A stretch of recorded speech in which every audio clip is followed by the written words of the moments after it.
the race on Papa Joe, and on the outside top price moving up by the rails Attila, and on the outside Square Deal, then on the inside Royal Jester Alimentador, also moving a Smart Kid in between runners, back to the front runner Attila, and on the outside top price moving up in third now Square Deal, Papa Joe Alimentador alongside fifth, and sixth position Smart Kid closing in, and rounding the far turn Attila, top price Papa Joe, also rushing a Smart Kid, Square Deal on the outside as they race of a corner. Attila on the outside, Square Deal, Papa Joe, Smart Kid barreling down on the inside, and with the last 300 meters more to run, Papa Joe, Smart Kid, Square Deal burning the tracks from the outside.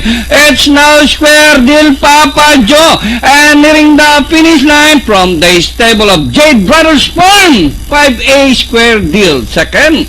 Papa Joe, Smart Kid close, couple runner 6,